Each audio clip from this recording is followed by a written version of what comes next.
कहानी की शुरुआत होती है एक ऐसे नाम से जो डर, तकलीफ और शक्ति का प्रतीक बन गया, जिसका नाम था सद्दाम हुसैन। एक ऐसा नाम जो मध्य पूर्व की राजनीति को हमेशा के लिए बदल गया। पर क्या हम जानते हैं असल में कौन था वो शख्स जो एक छोटे से गांव से निकलकर इराक का सर्वोच्च नेता बना?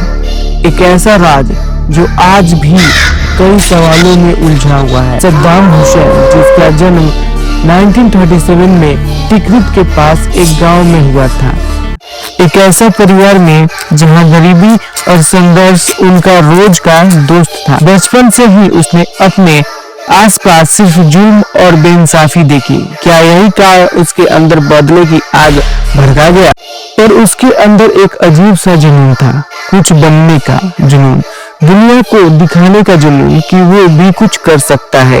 यही जुनून उसे बाकी सबसे अलग करता था। उसने अपनी जिंदगी की किताब पर खुद अपने ही हाथों से लिखना शुरू किया, खून और धूल से। द राइज टू पावर, एक खूनी सफर। 1950 में सद्दाम ने बाथ पार्टी ज्वाइन की। ये वो पार्टी थी जो अरब राष्ट्रवाद और सोशलिज्म के आइडियोलॉजी पर चलती थी। यहाँ से उसकी असली पहचान बनने लगी। उसने जल्दी ही पार्टी के अंदर अपना कद बढ़ाया, अपनी क्रूरता और चालाकी से। 1968 में बाथ पार्टी ने एक कैंपिंग किया और सत्ता हासिल कर ली। अहमद हसन अल बकर नए प्रेसिडेंट बने और सद्दाम उनके right hand man, vice president बने। सद्दाम सिर्फ एक राइट हैंड मैन बनकर रहने वाला था या उसके दिमाग में कुछ और ही चल रहा है? समय के साथ सद्दाम ने अपनी पावर और इन्फ्लुएंस बढ़ाना शुरू कर दिया। उसने मुखालिफ को बेरहमी से दबाया, जो भी उसके रास्ते में आया उससे हटा दिया गया। जेल, तकलीफ और मौत, ये उसके तरीके थे। क्या इंसानियत उसके लिए कोई मायने रखती थी? 1979 में सद्दाम ने फाइनली प्रेसिडेंट अल बकर को इस्तीफा देने पर मजबूर कर दिया और खुद इराक का प्रेसिडेंट बन गया। ये एक ऐसा पल था जब एक छोटे से गांव का लड़का एक देश का सर्वोच्च नेता बन गया। और ये शुरुआत थी एक लंबे और खूनी दौर का। द रीजन ऑफ टेरर, जुल्म की इंतहा। प्रेसिडेंट बनने के बाद सद्दाम ने अपने राज्य को एक डिक्टेटरशिप में बदल दिया। अपनी शक्ति को बनाए रखने के लिए उसने हर हद पार कर दी। उसका शासन और उसका अत्याचार पर देश था। उसने अपनी इंटेलिजेंस एजेंसी को हर तरफ फैला दिया और हर नागरिक पर नजर रखने के लिए छोड़ दिया। उसने ईरान और इराक के बीच वॉर शुरू किया जो 8 साल तक और लाखों लोगों की जान चली। ये एक ऐसा वॉर था जो सिर्फ सद्दाम की ईगो और शक्ति की भूख के लिए लड़ा गया था। क्या इस वॉर में एक उसकी इंसानियत को पूरी तरह? हलवाजा गैस अटैक।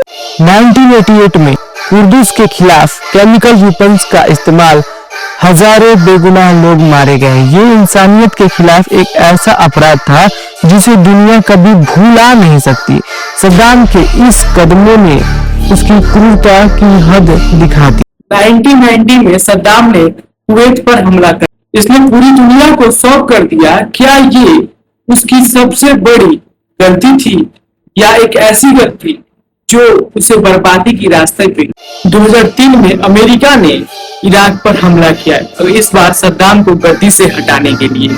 सद्दाम का शासन कुछ ही हफ्तों में खत्म हो गया। एक बार फिर उसकी शक्ति का नशा टूट गया और वो कहाँ था जब उसके देश पर हमला हुआ था? तो फिर आया वो दिन, दिसंबर 13, 2003।